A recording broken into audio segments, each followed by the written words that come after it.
Hello students, क्या हाल चाल। उम्मीद करता हूं सब एकदम बढ़िया होंगे और पढ़ाई के मस्त तरीके से मजे ले रहे होंगे। क्लास 12 सबकी स्टार्ट हो गई है और बच्चे एकदम जोरदार तरीके से तैयारी में लग गए हैं ना। बिल्कुल। और मैं चाहूंगा आपका ये जो पूरा जोश है ना, साल के एंड तक और जब तक आपका लास्ट एग्जाम ना हो जाए सीबीएसई का भाई साहब, तब तक ये जोश एकदम बरकरार रहना चाहिए। ठीक है ना। एकदम 1 to 1 पढ़ाई करिए, एकदम मन लगा के, एकदम पूरा हाई लेवल अपना जोश को है ना, बोलते हैं ना हाउस द जोश, एकदम जोश आपका हाई रहना चाहिए। ठीक है ना। तो स्टार्ट कर रहे हैं अपना चैप्टर मैट्रिसेस। चैप्टर नंबर 3 है एनसीईआरटी का। ठीक है। अगर मैं बात करूं चैप्टर के टफनेस लेवल की, तो बहुत सिंपल चैप्टर है ना। चैप्टर चैप्टर नंबर 3 और चैप्टर नंबर 4 जो डिटर्मिनेंट, दोनों के दोनों चैप्टर एकदम सिंपल है। ये छोटा भाई है और ऐसा मान लो चैप्टर नंबर 4 जो है वो बड़ा भाई है। ठीक है ना। तो ये चैप्टर पढ़ते हैं अपना मैट्रिसेस। ठीक है।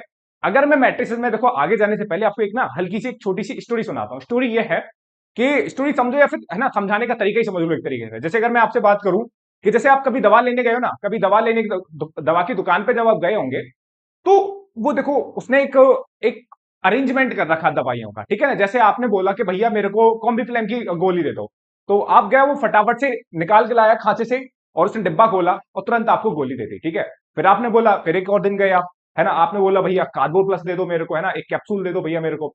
तो कार्बोल प्लस बोला आपने, वो तुरंत गया उसी दिन, है ना, फिर खांचे से डाल के लाया, बॉक्स निकाल के लेके आया, फिर डिब्बा खोला, फिर आपको दवाई दे दी। आप जरा इस बात पे विचार करो कि यार दवाइयों के इतने सारे नाम होते हैं, है ना। वो आप गए तुरंत, आपने बोला भैया ये वाली दवाई दे दो, तुरंत वो गया, है ना, खांचे में से जो भी उसके यहाँ रखा रहते बॉक्स में से क्या करा, एक डब्बा खींचा और आपको दवा दे दी। ठीक है। आप कभी इस बात पे विचार करो कि इतनी दवाइयां हैं, ठीक है, और वो मिनट नहीं लगाता और आपको तुरंत दवाई दे देता है। ठीक है। तो आपने कभी सोचा है कि उसने जो अरेंजमेंट कर रखा है, उसने जो अपनी दवाइयों को रखने का जो अरेंजमेंट कर रखा है, वो कैसे अरेंजमेंट कर रखा है। आप जरा सोचो, है ना। ये जो चैप्टर है उसी अरेंजमेंट के बारे में बताता मैट्रिक्स, है ना। जो उसने बॉक्स जो रख रखे हैं ना अपनी दुकान में, उसने जो बॉक्स रख रखे हैं कुछ इस तरीके से अरेंजमेंट कर रखा है कि उसने कुछ हॉरिजॉन्टल रोज बना रखी हैं या फिर उसने कॉलम बना रखे हैं। देखो उसने खांचे, जब आप गए होंगे तो इस तरीके से खांचे बने होते हैं, कुछ कॉलम बने होते हैं या कुछ रोज बनी होते हैं, वो, है ना। अब उनमें क्या होता है कि डिब्बे होते हैं, डिब्बे के आगे उब्बे से बेटा नाम लिख देते हैं, इससे आइडिया लग जाए। ठीक है ना। तो चैप्टर में जो आप पढ़ोगे ना, चैप्टर की स्टार्टिंग में बेसिकली बेटा हम स्टार्ट करने वाले होते हैं रोज से और कॉलम से। तो आप समझ गए होंगे, जो है ना वर्टिकल जो लाइंस होती है उन्हें क्या बोलते हैं, कॉलम, और जो हॉरिजॉन्टल होते हैं उन्हें क्या बोलते हैं, रोज बोलते हैं ना। अब जैसे सिंपल चैप्टर है वैसे बता चुका हूं, है ना। तो चैप्टर का जो अगर मैं बात करूं मैट्रिक्स, ये जो चैप्टर होता है, इसे, इसका एक सिंबल होता है ना, ये जो सिंबल होता है मैट्रिक्स में, इस सिंबल से मैट्रिक्स के जो एलिमेंट्स होंगे बेसिकली इस एलिमेंट्स के अंदर आएंगे। तो जो चैप्टर होगा, है ना, वो इस सिंबल से डिनोट करा जाएगा। ठीक है ना। या तो इससे रिप्रेजेंट कर देते हैं या कभी कभार देखो यार इस तरीके से भी रिप्रेजेंट कर देते हैं, लेकिन एनसीईआरटी में ना ये चैप्टर ही आपका चलता है। ठीक है। ये जो सिंबल है यही चलता है ना, ये जो बड़ा ब्रैकेट टाइप का जो होता है। ठीक है। इसे हटा ही देते हैं, मैं कभी कभी यूज कर लूंगा इसे। ठीक है ना। देखो, तो बेसिकली मैं आपसे क्या बात बोला कि इस चैप्टर में आपके सामने जो बेसिक, जो पहली आपके जो सामने बात लगेगी, वो किसकी लगेगी, या तो रोज की लगेगी या फिर कॉलम की लगेगी। कैसे भैया, महंगी वेट कर मेरे भाई। अगर मैं आपसे बात करूं, ये एक साइन है, सिंबल है मैट्रिसेस का। ठीक है ना। तो इसके अंदर बेसिकली क्या आएंगे, एलिमेंट्स आएंगे। जैसे डिब्बे वाली दुकान है ना, दवा की दुकान, उसमें क्या आता है, एलिमेंट्स। एलिमेंट्स मतलब दवाई। ठीक है। इसमें भी एलिमेंट्स आएंगे। जैसे एलिमेंट्स आए आपके, मैंने अपनी ये लिया A1 A2, है ना, और कुछ एक और ले लिया मैंने A3 एलिमेंट, और एक लिया B1 B2 B3, और मैंने लिया B4 B5 और B6। अगर मैं आपसे बात बोलूं इसमें कितनी हॉरिजॉन्टल लाइन है, तो आप बोलोगे भैया एक हॉरिजॉन्टल लाइन, दो हॉरिजॉन्टल लाइन, मतलब ये, है ना, तीन हॉरिजॉन्टल लाइन। तो इसमें भैया तीन हॉरिजॉन्टल लाइन है, तो इसमें कितनी रोज होगी भैया, तीन रोज होगी, R1 R2 R3। बढ़िया बात है भैया। अब जब भाई देखो कितने कॉलम है इसमें, तीन कॉलम है भैया। देखो C1 C2 और C3 भैया, मैंने की बहुत शानदार। तो भैया इसमें तो तीन रो है, तीन कॉलम है, मैंने की हाँ भैया। इसका जो ऑर्डर हो गया, इस मैट्रिक्स का जो ऑर्डर हो गया वो कितना आ गया, 3x3। तो भैया पहले कॉलम को लिखोगे या पहले रोज को।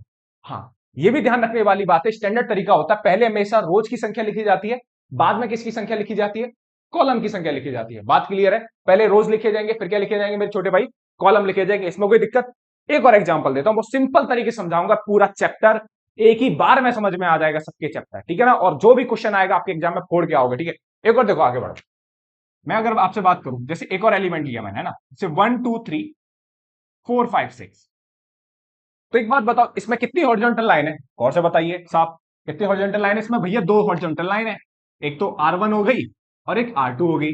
कितने वर्टिकल कॉलम है भैया, तीन वर्टिकल कॉलम है, C1 C2 और C3। तो कितने वर्टिकल, अच्छा देखो कितने वर्टिकल कॉलम, 3 कॉलम, तो 3 कॉलम हो गई और 2 रोज हो गई। तो मैं इसका ऑर्डर, ऑर्डर मतलब जितने नंबर ऑफ कितने उसमें नंबर ऑफ कॉलम है, कितने उसमें नंबर ऑफ रोज है, तो उसका क्या होता है ऑर्डर। जैसे इसमें 2 रोज है और 3 कॉलम है, तो इसका ऑर्डर कितना हो गया, 2 क्रॉस 3। अच्छा भैया, मतलब ये जो होता है ऑर्डर होता है, मिल गई, हाँ भैया ये ऑर्डर होता है। मतलब ये रिप्रेजेंट करेगा 2 रोज है और 3 क्या है आपके पास कॉलम। ऐसे इस वाली मैट्रिक्स में आपके पास 3 रोज है और 3 क्या थे कॉलम। जैसे एक और मैट्रिक्स बनाता हूं मैं आपके सामने, A1, A2, A3, A4, है ना, B1, B2, B3, B4, सही है, C1, C2, C3 और C4। अब मैं आपसे बोलता हूं कि इसका ऑर्डर क्या है। आप कॉपी पे लिखिए, कॉपी पेन एकदम साथ रखिए, और मैं आपसे बोलता हूं ये जो मैंने मैट्रिक्स लिखी है A1, A2, A3, A4, इस मैट्रिक्स का ऑर्डर क्या है। बहुत बढ़िया, इस मैट्रिक्स का जो ऑर्डर हो गया, इसमें 3 रोज हैं भैया और कॉलम कितने हैं आपके पास 4। तो इस मैट्रिक्स का जो ऑर्डर हो गया भैया वो कितना हो गया, 3 क्रॉस 4।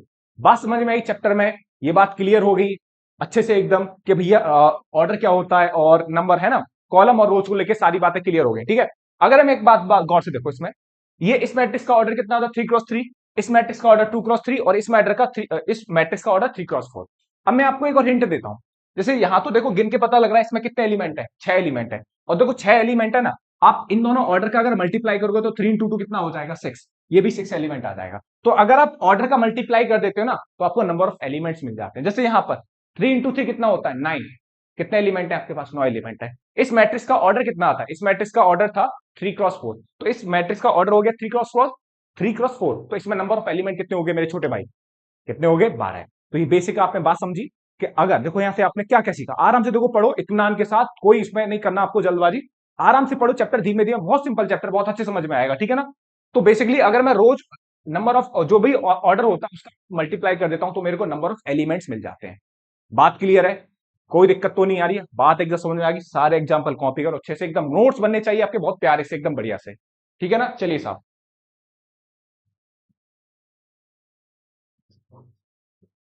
चलिए, तो आपकी ये बात अच्छी समझ में आई कि भैया रोज और कॉलम कैसे आप समझ पाओगे, ठीक है ना, अच्छे से समझ में आई होगी।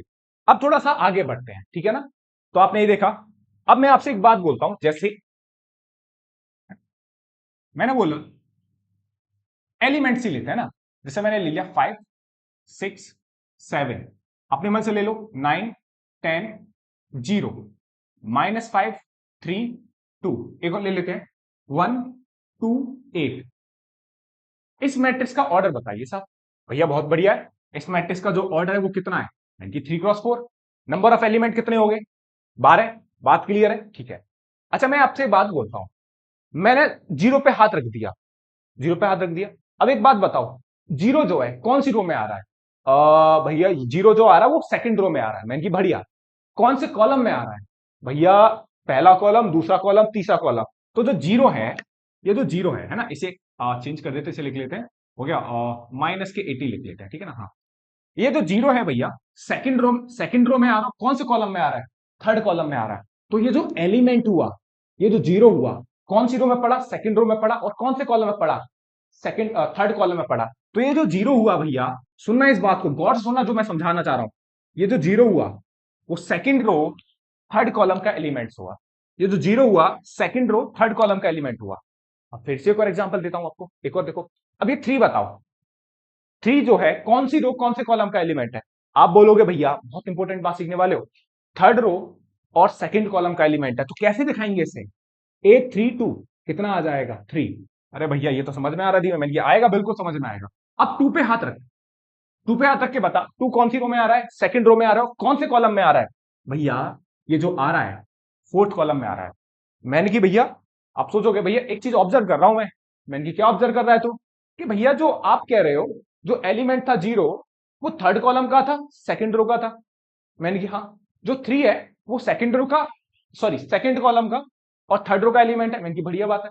और जो 2 है वो फोर्थ कॉलम और सेकंड रो का एलिमेंट है। अच्छा भैया, है ना, मैंने की हाँ, तो इसमें दिक्कत क्या आ रही है, बोलेगा भैया हमेशा पहले रो को लिखेंगे, मैंने की हाँ, ये एक स्टैंडर्ड तरीका होता है ना। जैसे मैं आपसे बोल रहा था ना, जैसे 3 क्या होता है रो और 4 क्या होता है कॉलम, तो आपको हर एक किताब में ना एक स्टैंडर्ड तरीका यही मिलेगा, ठीक है ना। 3 रो है, 4 कॉलम है, तो पहले रोज को लिखा जाता है और फिर किसको लिखा जाता है, कॉलम। तो ऐसे ही A32 का मतलब समझ जाना, ये थर्ड रो है और सेकंड कॉलम का एलिमेंट ढूंढना स्टार्ट कर देना। स्टार्ट करना third row third row third row, ये रही तीसरी रो, और सेकंड कॉलम क्या है, ये रहा। तो एलिमेंट कितना हो गया, 3। बात क्लियर है। ए टू 4 कितना आ जाएगा, 2। अब जैसे आपसे मैं बोलूं -18, तो -18 गौर से देखोगे कौन सी रो में आ रहा है, थर्ड रो में आ रहा है। कौन से कॉलम में आ रहा है, बिल्कुल सही है, थर्ड कॉलम में आ रहा है। तो एलिमेंट कितना हो गया, 83। बात समझ में आई एकदम अच्छे से, ये बात क्लियर हुई आपके।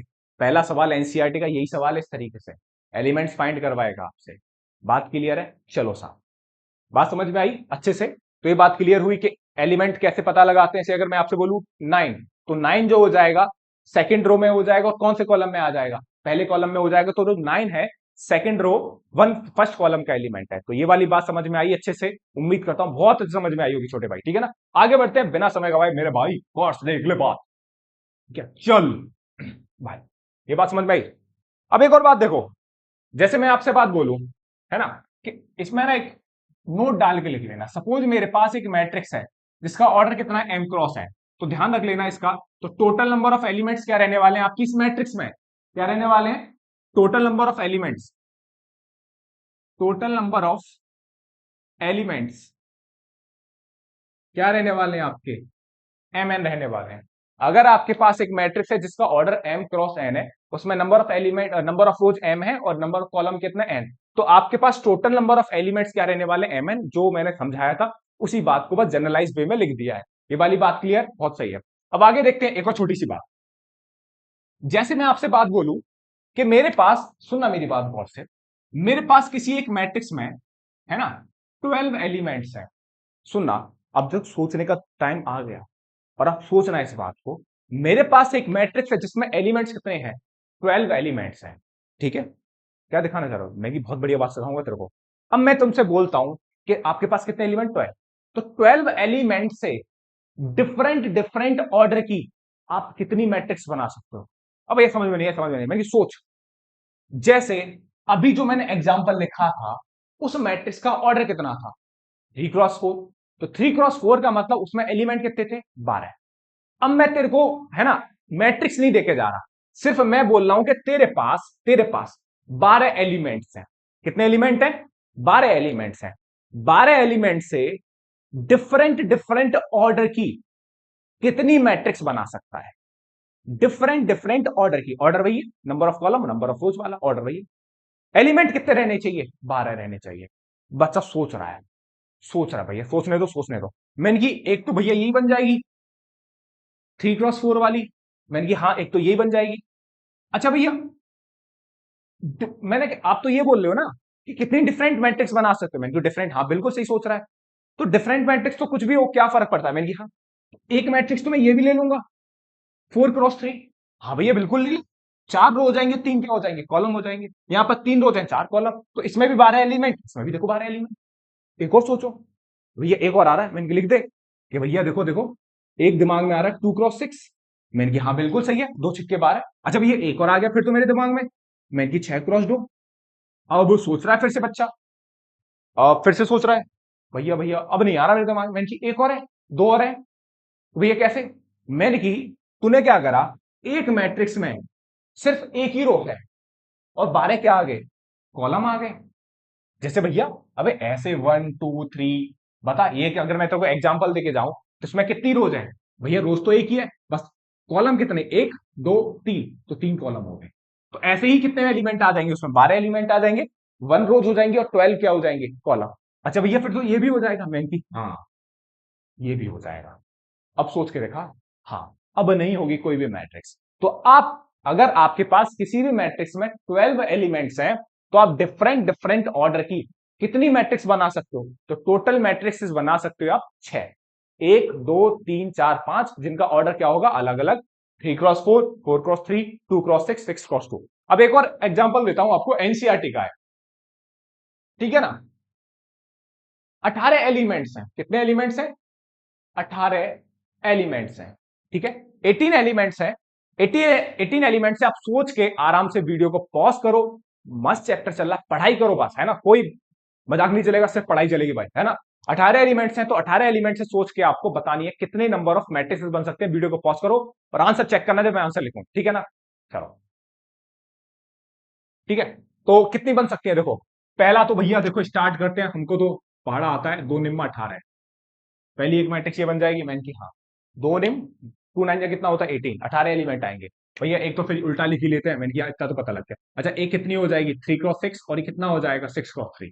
और सोचिए जरा, और कुछ हो सकता है? कितना हो जाएगा 1x18 और कितना आ जाएगा 18x1। और दिमाग में आ रही है सोचने पर, सोचो जरा। और कोई दो नंबर ऐसे हैं जिनका मल्टीप्लाई 18 हो जाए? भैया मुझे तो नहीं लग रहा। मैंने की हाँ, तो अभी भी कितनी मैट्रिक्स बन सकती हैं? कितनी बन सकती है मेरे भाई? बिल्कुल सही है, 6 मैट्रिक्स अभी भी बन सकती हैं। 2x9, 9x2, 3x6, 6x3 और 1x18 और 18x1। और कोई तो है नहीं? अब नहीं है कोई। अच्छा एक और एलिमेंट देता हूं। सपोज करो एक मैट्रिक्स में कितने एलिमेंट है? 13 एलिमेंट है। फटाफट से बताओ, है ना? सिंपल सिंपल क्वेश्चन है। बहुत सही है, कितने हो जाएंगे? 13। एक तो हो जाएगा 1x13 और कितना आ जाएगा 13x1, क्योंकि 13 जो होता है एक प्राइम नंबर होता है। प्राइम नंबर के केवल दो ही फैक्टर होते हैं, एक तो 1 और वो खुद। सही है ना? बात सही है। चलिए साहब, ठीक है आगे कंसेप्ट डालते हैं, ठीक है ना? हाँ, अब अब आगे धीमे से बढ़ते हैं। ठीक है, अब आगे हेडिंग डालिए types of matrix. Simple chapter है, टाइप्स ऑफ मैट्रिक्स, मैट्रिक्स के प्रकार। टाइप्स ऑफ मैट्रिक्स मेरे भाई, अगर मैं टाइप्स ऑफ मैट्रिक्स की बात करूं मेरे भाई, तो मैट्रिक्स कितने टाइप्स की होती हैं? तो ठीक है ना, तो पहली मैट्रिक्स आती है रो मैट्रिक्स। फटाफट से लिखते हैं, पहली मैट्रिक्स क्या आती है? Row matrix. सिंपल सी मैट्रिक्स होती है रो मैट्रिक्स। रो मैट्रिक्स में ध्यान रखना ओनली वन रो, जिसमें खाली एक ही रो होती है उसको क्या बोलते हैं? Row matrix. एग्जांपल के तौर पे ये एग्जांपल ले लो, एबीसी, इसमें एक ही रो है, 3 कॉलम है, तो उसको क्या बोल दोगे आप? Row matrix. ऐसी सिमिलर होती है आपकी कॉलम मैट्रिक्स। क्या होती है? Column matrix. कॉलम मैट्रिक्स एक ही ऐसी मैट्रिक्स होती है जिसमें खाली एक ही कॉलम होता है, तो गौर से देखोगे इसमें एक ही कॉलम है। बात क्लियर है? रो मैट्रिक्स होगी, कॉलम मैट्रिक्स होगी। इसके बाद जो आने वाली है वो सबसे इंपॉर्टेंट मैट्रिक्स है। हेडिंग डालना इज्जत के साथ, स्क्वायर मैट्रिक्स। क्या मेरे भाई? Square matrix. कौन सी मैट्रिक्स? आज स्क्वायर। हाँ, स्क्वायर मैट्रिक्स। सबसे इंपॉर्टेंट बात लिखना, अगर कोई मैट्रिक्स जहां पर number of column equal to क्या हो जाए? नंबर ऑफ रोज हो जाए। Number of columns equal to क्या हो जाए आपका? Number of rows. अगर कोई ऐसी मैट्रिक्स जहां पर number of columns equal to क्या हो जाए आपका? नंबर ऑफ रोज, तो वो मैट्रिक्स को क्या कहते हैं हम? Square matrix. जैसे भैया ये वाली मैट्रिक्स एग्जाम्पल के तौर पर 3x3, एग्जाम्पल दू जैसे A B C E F G X Y Z, तो उसमें 3 रोज है और 3 कॉलम है। एक और एग्जांपल दे दो भैया, 1 2 3 4, इसमें कितनी रोज है? 2 रोज है और 2 ही क्या है आपके पास? कॉलम।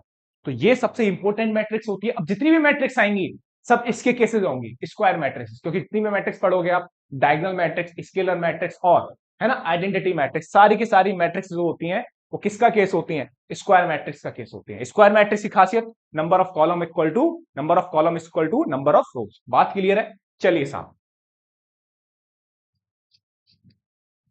बात समझ में आ रही है अच्छे से? हाँ भैया अच्छे समझ में आ रही है बात। चैप्टर सिंपल लग रहा है भैया? बहुत सिंपल लग रहा है। ठीक है चलिए आगे डालते हैं डायगोनल मैट्रिक्स। डायगोनल मैट्रिक्स, अगर मैं डायगोनल मैट्रिक्स की बात करूं, देखो ये भी अपने आप में डायगोनल मैट्रिक्स भी क्या रहने वाली? स्क्वायर मैट्रिक्स रहने वाली है, ठीक है ना? लेकिन इसकी खासियत क्या होती है? इसकी देखो खासियत ये होती है। अच्छा एक और बात समझाना चाहता हूं आपको पहले, है ना? थोड़ी सी एक बात, अगर कोई मेरे पास स्क्वायर मैट्रिक्स है ना, जैसे मैंने स्क्वायर मैट्रिक्स ले ली, बिल्कुल अलग है ये बात। इस मैट्रिक्स से कोई लेना देना नहीं है, इस मैट्रिक्स का, इसका एग्जाम्पल का, ठीक है ना? जैसे अगर मैंने कोई मैट्रिक्स ली अपने हिसाब से 1 2 3, आप भी एक एग्जाम्पल लिखवा लो एबीसी और यहां लिख लो एक्स वाई डब्ल्यू। तो अगर आप बोलोगे ना ये स्क्वायर मैट्रिक्स है, मैंने कि हाँ भैया बिल्कुल स्क्वायर मैट्रिक्स है, ठीक है ना? इसे मिटाई दो, है ना, वरना आप कंफ्यूज हो जाओगे। इस मैट्रिक्स का ऑर्डर कितना है? 3x3। ये अगर गौर से देखा जाए स्क्वायर मैट्रिक्स, बिल्कुल सही बात। अगर मैं आपसे बोलूं ये जो 1 है, कौन सी रो कौन से कॉलम में आ रहा है? भैया फर्स्ट रो फर्स्ट कॉलम में आ रहा है। ये जो बी है, सेकंड रो सेकंड कॉलम में आ रहा है। और जो डब्ल्यू है, थर्ड रो थर्ड कॉलम में आ रहा है। तो उसमें एक बात देख रहे हो, सिमिलरिटी देख रहे हो? नंबर ऑफ कॉलम और नंबर ऑफ रोज क्या आ रहा है? बराबर। मतलब ये जो 1 है, A1 1 है, और जो बी है वो A2 2 है, और जो डब्ल्यू है वो क्या है आपका? A33। तो ध्यान रखना ये जो होता है ना, ये जो एलिमेंट्स होते हैं या फिर ये होता है, इसे बोलते हैं, है ना, प्रिंसिपल डायगोनल बोल देते हैं, है ना, प्रिंसिपल डायगोनल, या फिर कभी कभी मेन डायगोनल भी बोल देते हैं इज्जत के साथ, क्योंकि सामने वाले को कुछ तो देना पड़ेगा। तो भैया फील तो आ रहा है डायगोनल टाइप का। इसे नहीं बोलोगे आप? ये जो है 3bx वाला, मैंने कि ना बेटा इसे नहीं बोलेंगे। है ना। प्रिंसिपल डायगोनल या मेन डायगोनल सिर्फ इसको ही बोलेंगे, क्यों? क्योंकि ये जो एलिमेंट है किसका है, इस एलिमेंट को बात बोलियो A31, कोई सिमिलरिटी नहीं है भाई। यहां देख, number of column, number of rose, number of column, number of rose, number of column, number of रोज बराबर है। ऐसा तरीका मत, समझाने का तरीका है ना, बस इस बात को ध्यान रखना। ये क्या आपका, इसे प्रिंसिपल डायगोनल बोलते हैं, क्या बोलते हैं बेटा, मेन डायगोनल बोलते हैं। बात क्लियर है? बाकी सबको, है ना, बाकी सबको एलिमेंट्स बोल देते हैं ना, लेकिन इसको बात बोलेंगे मेन डायगोनल, ठीक है, या फिर प्रिंसिपल डायगोनल। बात समझ में आई? चलिए आगे बढ़ते हैं धूमधाम से भाई। 20 मिनट के, चलो, है ना। अब क्या हेडिंग डाली थी मैंने आपके सामने, diagonal matrix. Diagonal diagonal diagonal, भाई डायगोनल मैट्रिक्स हेडिंग, ठीक है। और डायगोनल मैट्रिक्स की अगर मैं बात करूं मेरे छोटे भाई, तो डायगोनल मैट्रिक्स एक ऐसी मैट्रिक्स होती है जहां पर, सुनना मेरी बात, ये बच्चों को अक्सर कंफ्यूज कर देती है। डायगोनल मैट्रिक्स एक ऐसी मैट्रिक्स होती है जिसपे, जिसके मेन डायगोनल के एलिमेंट नॉन जीरो होते हैं, है ना। मतलब मेन डायगोनल को छोड़ के, मेन डायगोनल की इमेज बन गई दिमाग में, मेन डायगोनल की इमेज बन गई पक्का, हाँ। मेन डायगोनल को छोड़ के सारे एलिमेंट क्या कर दो भैया, जीरो कर दो। बात समझ में आई? मेन डायगोनल की सोच पहले, मेन डायगोनल, अच्छा मेन डायगोनल क्या होंगे भैया, पहले मेन डायगोनल तो लिख दो। मेन डायगोनल कुछ भी लिख ले, 1 2 3 ऐसे लिख ले, तो भी मन में आ रहा है वो अपने हिसाब से लिख ले, 1 2 3, और बाकी सारे एलिमेंट क्या कर दो भैया, जीरो कर दो। क्यों? इधर सुनो, जो भी डायगोनल मैट्रिक्स रहने वाली तो स्क्वायर मैट्रिक्स है, number of column equal to number of.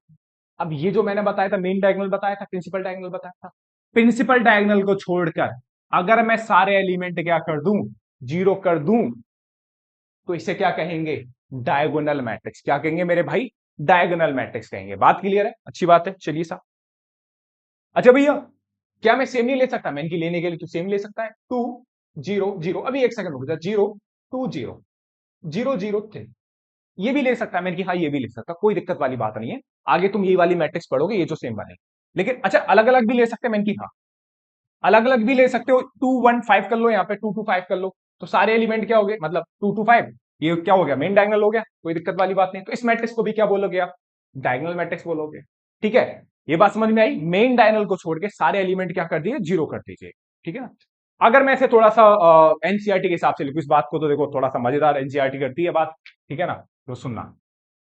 मैंने कोई, अच्छा एआईजे क्या है बेसिकली, अपने मन से, जैसे एआईजे मतलब जैसे एलिमेंट लिखा रहा था, मान लो ith रो jth कॉलम का एलिमेंट मान लो, जैसे अगर हम बोलते हैं ना, जैसे मैं समझा रहा था A12 का क्या मतलब है, A12 का मतलब होता है पहली रो दूसरे कॉलम का एलिमेंट, इसने अपने मन से मान लिया, है ना। ith रो होगी, jth कॉलम होगी, ठीक है ना। टेंशन मत लेना, 3 by 3 मैट्रिक्स के लिए बात कर रहे हैं, जब आई और जे की वैल्यू बराबर नहीं होगी, ठीक है। अब एग्जाम्पल दे रहा हूं, जरा गौर से सुनिए।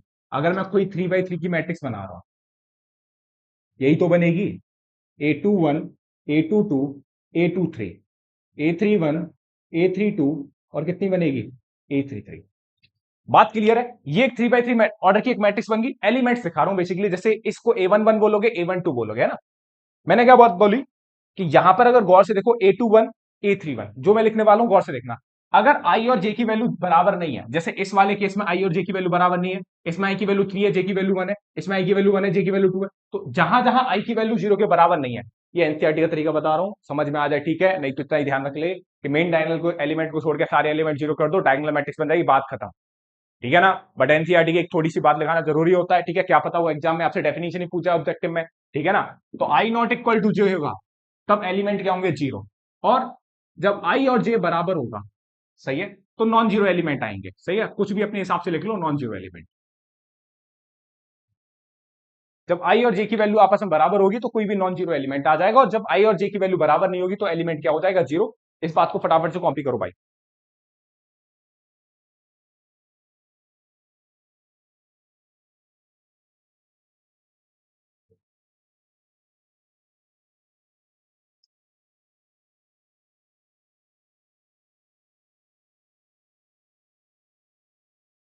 ठीक है साहब, सही है। तो कुछ भी एलिमेंट आ सकता है यहाँ पे, सपोज अपने हिसाब से कोई भी एलिमेंट ले लो, ठीक है ना। तो ये बात क्लियर हुई अच्छे से, ठीक है। आगे हेडिंग डालिए स्केलर मैट्रिक्स।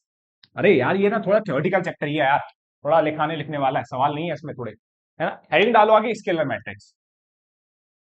स्केलर मैट्रिक्स, अच्छा देखो स्केलर मैट्रिक्स क्या होती है, स्केलर मैट्रिक्स भी ऐसी मैट्रिक्स होती है कि मेन डायगोनल को छोड़ के सारे एलिमेंट जीरो कर दो, बस मेन डायगोनल के एलिमेंट जो लिए है ना वो सेम होने चाहिए, डायगोनल में क्या होता है, सेम हो भी सकते हैं नहीं भी हो सकते। पहला एग्जांपल के लिए तो 1 2 3 का मेन डायगोनल था। यहां आपको एक ऐसी मैट्रिक्स बनानी पड़ेगी, सुनना मेरी भाई बात गौर से, आपको एक ऐसी मैट्रिक्स बनानी पड़ेगी जहां पर मेन डायगोनल के एलिमेंट तो क्या होंगे, सेम होंगे, बट मेन डायगोनल के एलिमेंट क्या होने चाहिए, सेम होने चाहिए स्केलर के लिए, बाकी सारे एलिमेंट क्या होने चाहिए, जीरो। एग्जाम्पल समझ में आना चाहिए, थोड़ा सा कंफ्यूजन हो सकता है लेकिन फटाफट से देख उसे। मेन डायगोनल के एलिमेंट क्या होने चाहिए, सेम ही होने चाहिए, कंडीशन है मेरे भाई, बाकी सारे एलिमेंट क्या होने चाहिए, जीरो। डायगोनल में क्या है, सेम हो भी सकते हैं नहीं भी हो सकते। स्केलर में क्या है, स्केलर मैट्रिक्स भाई सेम ही होने चाहिए। अगर मेरे को ये मैट्रिक्स लिखनी है 5 0 0 0 5 0 0 0 5, तो ये कैसी मैट्रिक्स है, स्केलर मैट्रिक्स है। अच्छा भैया स्केलर बोल रहे हो आप, लेकिन एक बात भी तो बोल रहे हो आप, स्केलर तो है मैंने की हाँ, मेन डायगोनल के एलिमेंट अगर सेम हो जाएंगे तो स्केलर मैट्रिक्स बोलेंगे, मैंने की बिल्कुल हाँ। क्या इस मैट्रिक्स को देखो कंफ्यूज करूंगा मैं आपको, ऐसे बात नहीं बनेगी कि आप बिल्कुल आराम समझ में आ रहा है। क्या ऐसे डायगोनल मैट्रिक्स बोल सकते हैं, सुनना, आपको दो एग्जांपल देता हूं। 1 0 0 पहला एग्जांपल भैया, 2 0 और 0 0 5, इस मैट्रिक्स को कौन सी मैट्रिक्स बोलेंगे भैया, इसे तो बोलेंगे डायगोनल मैट्रिक्स। क्या बोलेंगे, डायगोनल मैट्रिक्स। सुनो, इसे क्या बोलेंगे, क्या इसे बोल सकते हो, मैंने कहा हाँ बेटा बोल सकते हैं इसे भी। क्या तुम इसे स्केलर बोल सकते हो भैया, दूर दूर तक नहीं बोलेंगे स्केलर को, आप चीख चीख के कह रहे हो कि मेन डायगोनल के एलिमेंट क्या होने चाहिए, सेम होने चाहिए, या मेन डायगोनल के एलिमेंट सेम सेम का दिख रहा है भैया, यहां दिख रहा है, मैंने कहा हाँ यहां दिख रहा है, तो इसे क्या बोलोगे, स्केलर ही बोलेंगे। भाई ये समझाने वाली बात है, स्केलर मैट्रिक्स। लेकिन भैया आप बोल क्या रहे हो कि इसे भी डायगोनल मैट्रिक्स बोल सकते हैं, क्योंकि डायगोनल मैट्रिक्स की डेफिनेशन ये बोलती है मेरे भाई, मैं क्या बहुत बोल रहा हूं, इसे डायगोनल बोल सकते हैं, इसे स्केलर भी बोल सकते हैं, इसे डायगोनल, लेकिन इसे डायगोनल ही बोलेंगे खाली। ठीक है, डायगोनल कैसे भैया से, क्योंकि मैं बोल तो रहा हूं मेरे भाई, ये थोड़ा सा कंफ्यूजन है इसमें थोड़ा सा।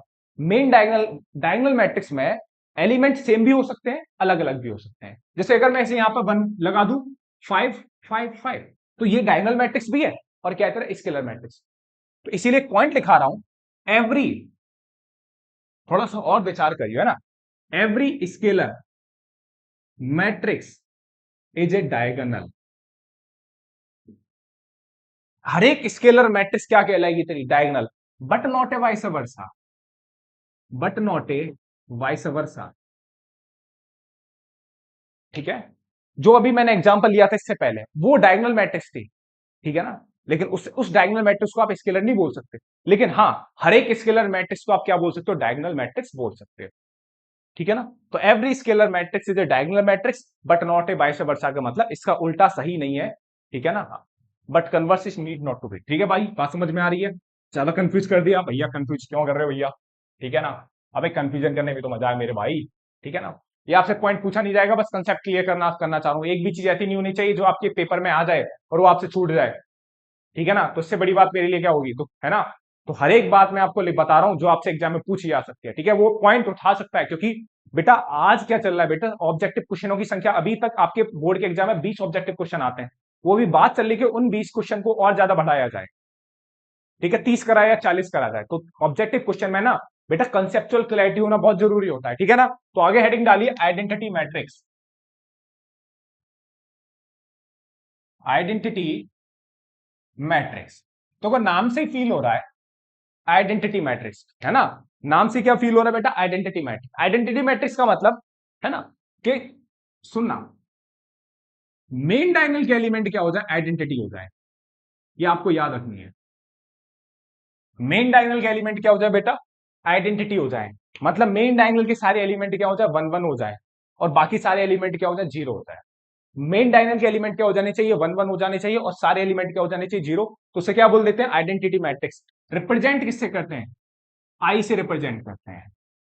इस मैट्रिक्स का ऑर्डर कितना है, इस मैट्रिक्स का ऑर्डर है 3 × 3, तो ये जो मैट्रिक्स हो जाएगी 3 × 3 ऑर्डर की हो जाएगी। ठीक है, अगर मेरे को एक आइडेंटिटी मैट्रिक्स लिखनी है 2 × 2 ऑर्डर की, तो मेन डायगोनल का एलिमेंट कितना हो जाएगा, 2 × 2, ये मेन डायगोनल हो गया, बाकी सारे एलिमेंट क्या कर दो भैया, जीरो कर दो। तो इस मैट्रिक्स को आप क्या बोलोगे, इस मैट्रिक्स को बोलेंगे हम क्या, एक आइडेंटिटी मैट्रिक्स 2 × 2 ऑर्डर की। ठीक है ना, 1 × 1 ऑर्डर की कोई मैट्रिक्स नहीं होती आइडेंटिटी, या तो 2 × 2 की होगी या फिर 3 × 3 की होगी, है ना, इधर गौर से सुन लो मेरी बात। ठीक है ना, बात समझ में आई अच्छे से। ठीक है ना, एक और कंफ्यूजन, थोड़ा सा कंफ्यूजन कंफ्यूज करूं आपको, एक बात बताओ, क्या इस मैट्रिक्स को स्केलर, अब ये बात मत करो, देखो भैया अबे समझ तो ले, इस मैट्रिक्स को स्केलर बोल सकते हैं, मैंने कि हाँ, मैंने क्या बात बोली, स्केलर की क्या खासियत होती है, स्केलर बोलता है क्या कि भैया उसके मेन डायगोनल के एलिमेंट क्या होने चाहिए, सेम। यहाँ पे भी तो सेम ही है। हाँ, तो ध्यान रखना, जो आइडेंटिटी मैट्रिक्स होती है अपने आप में स्केलर मैट्रिक्स होती है, but not a vice versa. ठीक है ना। हाँ, बस आप इतना ही ध्यान रखो, ज्यादा कंफ्यूज मत हो, इसको इतना ध्यान रखो कि i3 जो होती है 1 1 0 0 0 1 0 है ना, और 0 0 1 इसे क्या बोलते हैं, आइडेंटिटी मैट्रिक्स बोलते हैं। ठीक है ना, ये 3x3 ऑर्डर की है और ये आपकी 2x2 ऑर्डर की है। ठीक है ना, टाइप्स ऑफ मैट्रिक्स में बस इतना ही है भाई, इतनी ही आपको ध्यान रखनी है। बस एक और ध्यान रख लो, है ना, जीरो मैट्रिक्स। क्या ध्यान रखनी है आपको, जीरो मैट्रिक्स। जीरो मैट्रिक्स एक ऐसी मैट्रिक्स होती है ना, है ना, ऑल एलिमेंट्स